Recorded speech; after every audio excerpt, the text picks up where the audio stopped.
Is it a dance for triplets? It's supposed to be based on a dance called, which is based on what's known It's a as Scotch stately dance. snaps. The rhythm is, it's not, That's right.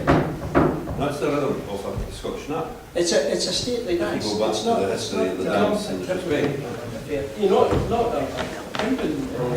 the rhythm of any trustee. You can do the triplets very snappy and uplift, or you can do it with more dignity, but it's triplets. There's no question. Okay, you guys play triplets here and there, as written. You're Right talking about throughout. triplets coming at you as if there was the only rudiment that was allowed to be played. If you take, for example, Shepherd's Crook,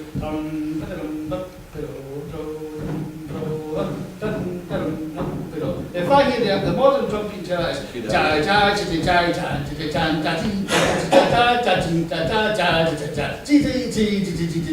Sign this guy up. that's what it is. That's what it is. Now, how is that a sustain? That's never a sustain. It's life. Never in its life.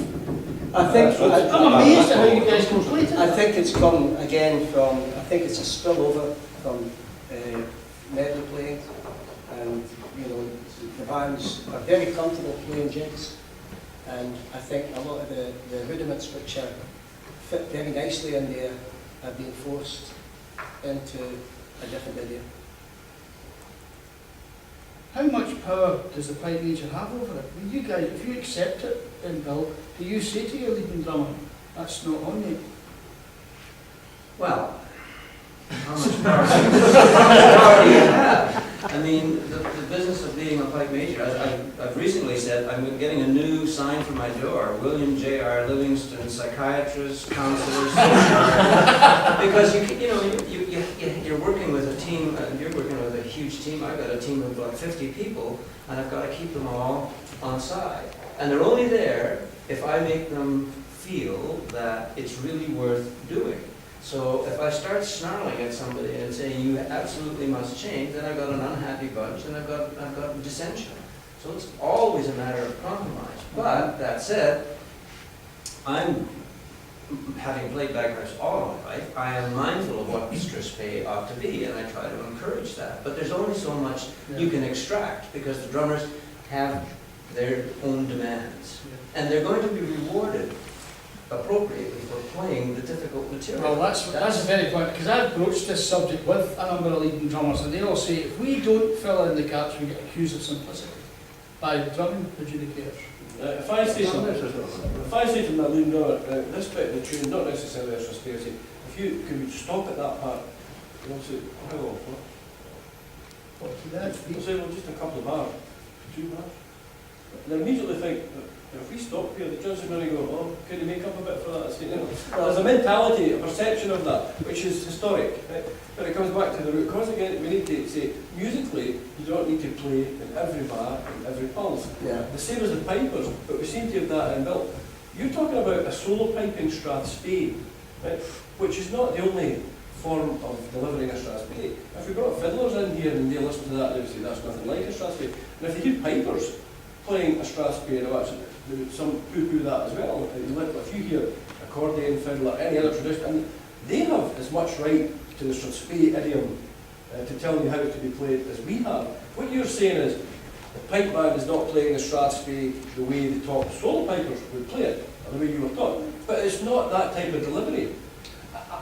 When I hear the solo pipers playing it, and some of the best players deliver the music greatly, but you could never play a drum along to it because it's got elastic band lines, it's overexpressed, it's not metric.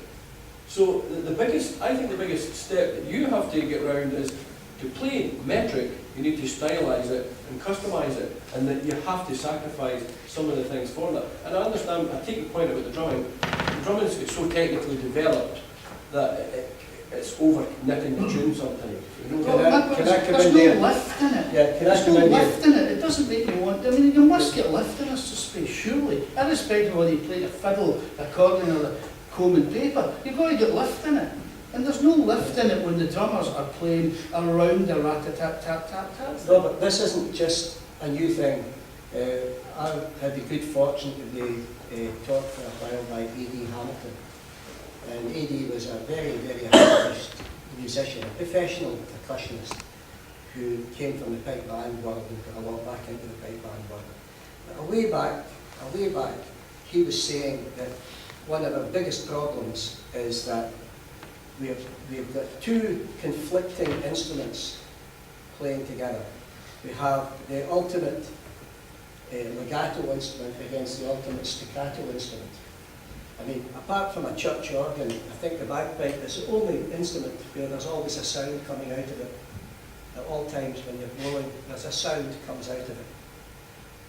And he maintained that the drummers, hearing this constant sound, felt, well, God, you've got to be the same. And missed the opportunity of lying out, putting more rests in for effect, and a greater use of dynamics.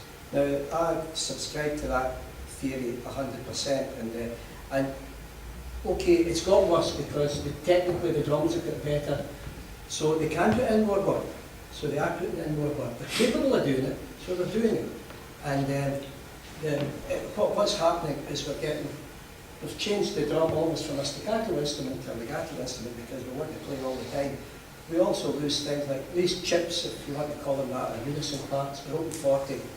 That only used to come in every now and again, little taps and crescendos to give you lift.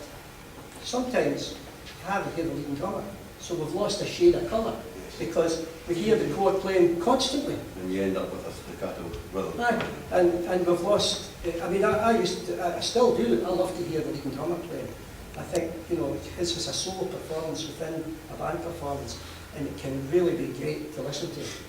But he gives that away, and we've got some absolute top-notch players playing down through the grades, particularly obviously in grade 1, and they're not actually displaying themselves to the full, because they're allowing themselves to be overshadowed by this constant weight.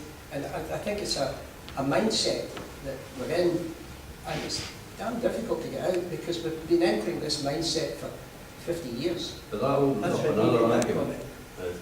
Is the drum corps trying to win the drum corps prize or trying to win the pipe band prize? And there's a similar argument, is the drumming adjudicator listening to the drum corps as a drum corps or listening to the drum corps as part of the pipe band?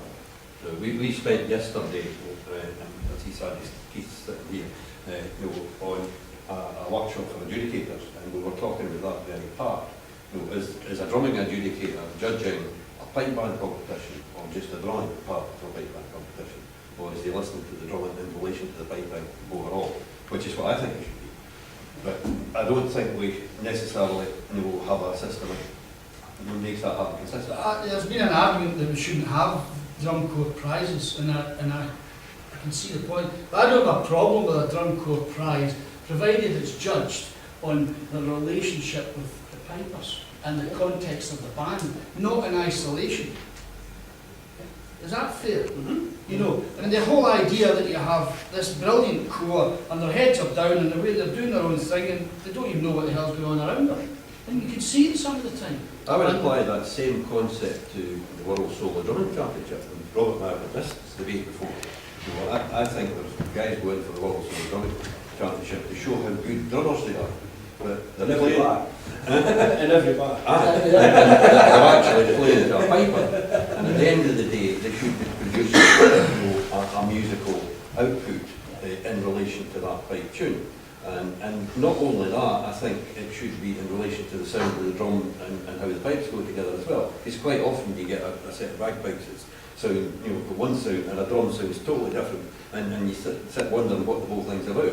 But the one that comes on, the whole thing's nicely balanced, then you start thinking there's music here, and it all starts coming out. So I think there should be parameters for the solo scene as well in drumming, because you're supposed to be accompanying a particular melody. And